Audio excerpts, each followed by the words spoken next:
Bonjour, bonsoir, bienvenue sur cette page ou sur cette chaîne. J'espère que ce mois de juin a bien commencé pour vous et cette première semaine s'est bien passée par la grâce de Dieu. Amen. Alors notre thème de ce mois, c'est le bilan. Le bilan dans la sphère spirituelle, le bilan dans l'aspect physique. Dans l'aspect spirituel, quel est l'état de ta relation avec le Seigneur, à quel niveau tu es, quel est ce que le Seigneur t'a mis à cœur de bâtir en tant que ta personne dans la dimension spirituelle et le côté physique, à quel niveau tu es dans ta vie professionnelle, dans ta vie matrimoniale, dans ta vie de maisonnée. Voilà, qu'est-ce que tu as entrepris jusqu'à présent? Qu'est-ce que tu as bâti? Parce que le sixième mois, c'est le mois de bilan, c'est le mois des comptes. Voilà. Parce que les premiers 6 mois se sont écoulés. Qu'est-ce que tu as bâti? De quel niveau tu étais et à quel niveau tu es arrivé au fait? Donc, nous allons partager quelques passages qui se trouvent dans le livre de Agé, à partir du verset 6. Mais bien avant, nous allons lire le premier verset pour comprendre le sens du sixième mois. Amen. C'est vrai qu'aujourd'hui n'est pas le premier, mais nous allons partir sur ce passage. Amen.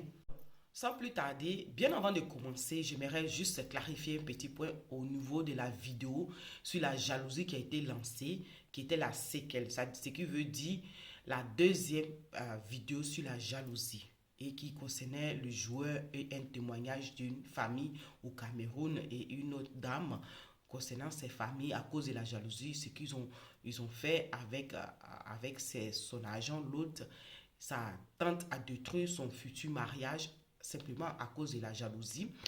Et la préquelle, qui était la première vidéo sur la jalousie, parlait d'un jeune qui a été jeté à l'eau. Voilà, ça a été une erreur de programmation sur le lancement de la vidéo. Par contre, vous savez que celle que vous avez déjà vue, c'était la deuxième partie voilà, d'une autre vidéo sur la jalousie et celle qui sera publiée dans le jour à venir. Voilà, c'est la première sur la jalousie.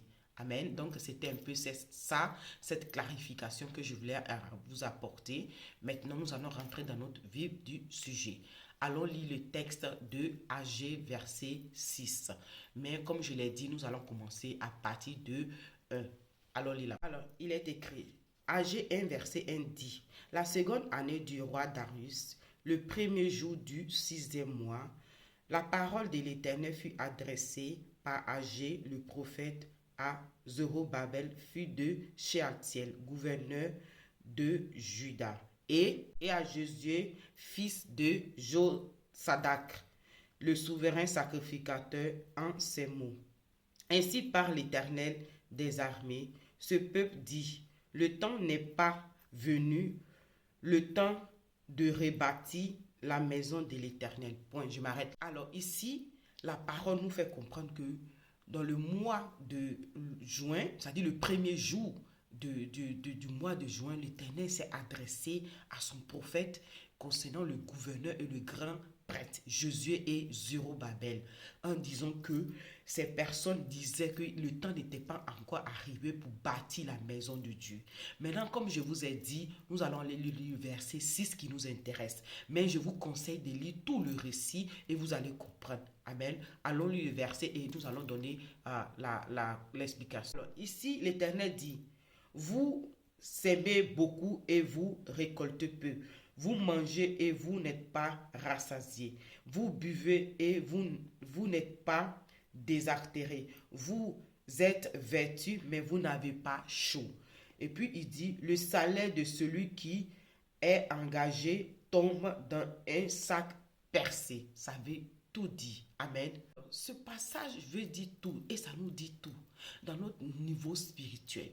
Et comme je l'ai dit, il y avait deux aspects, dans le niveau spirituel et dans le niveau physique. Dans le niveau spirituel, c'était quel était l'état de notre intimité, de notre relation avec notre Dieu. Et ce récit, il est lié avec Matthieu 6, verset 33, qui dit, cherchez premièrement le royaume de Dieu et sa justice, et toute chose nous sera donnée par-dessus tout.